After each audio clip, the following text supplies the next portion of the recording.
ఇది Kalingapatnam light house అండి. ఇది వీడియో పక్కనే. ఇక మదీనా నుంచి మత ప్రచారం కోసం వచ్చారండి బాబా గారు. ఇతను 14 అడుగుల హైట్ అనమాట. ఇక్కడ తాటి చెట్టు ఉండేది.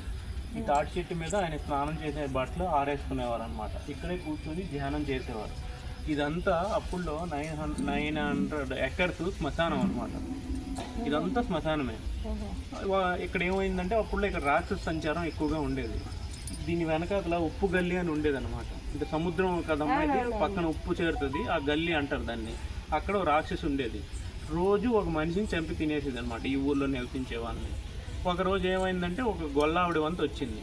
ఆవిడేం చేసింది, తన ప్రాణాలను కాపాడుకుందామని తన దగ్గర ఉన్న పాలు పెరుగు రాక్షసుకి ఇచ్చి కాపాడుకుందామని చెప్పి ఇదే రోడ్డు అంట ఇలా పాలు పెరుగు పట్టుకొని వెళ్తుంది రాక్షసుకి ఇవ్వడానికి.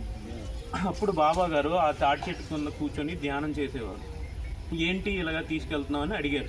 సో అని అడిగితే బాబా ఇలా అని చెప్పింది. చెప్పిన తర్వాత బాబా గారు ఏం చేశారంటే ఆయన చిటికిన వేలుని పాలల్లో ఇలా కదిపేసి తీసుకెళ్ళు అన్నారు. అది తీసుకెళ్ళిన తర్వాత ఆ పాలు తీసుకెళ్ళి రాక్షసుకి ఇస్తే రాక్షసు తాగలే. ఇది ఎవరో నరుడెంగిల్ చేసాడు, నాకు అవసరం లేదని చెప్పి మళ్ళీ వెనక్కి పంపించింది.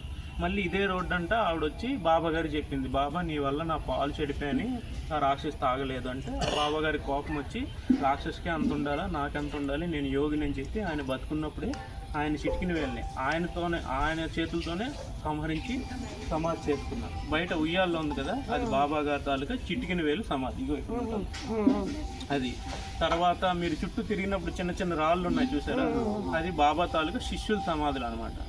దాంతో వెళ్ళి ఆ తర్వాత ఆ ప్లేస్ కనుక్కొని వెళ్ళి ఆ శిష్యులతో వెళ్ళి ఆ రాక్షసుని సంహరించారు. ఆ యుద్ధంలో చనిపోయిన వాళ్ళు బాబా గారి శిష్యులు. తర్వాత ఆయన సజీవ సమాధి అయ్యారు. ఇతను ఏం కోరుకుంటే ఇక్కడ నెరవేరుతుంది. బాబా గారి సమాధి అయిన రోజు రంజాన్ నెల, మీకు ఐడియా ఉంది కదా అందరికీ. అప్పుడు ఫాస్టింగ్స్ చేస్తాం కదా మనం.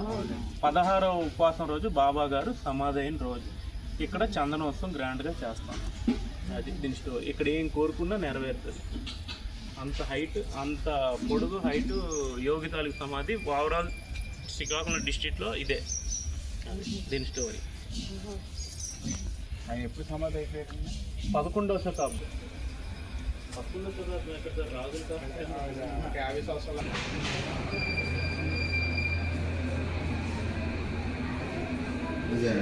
Hmm.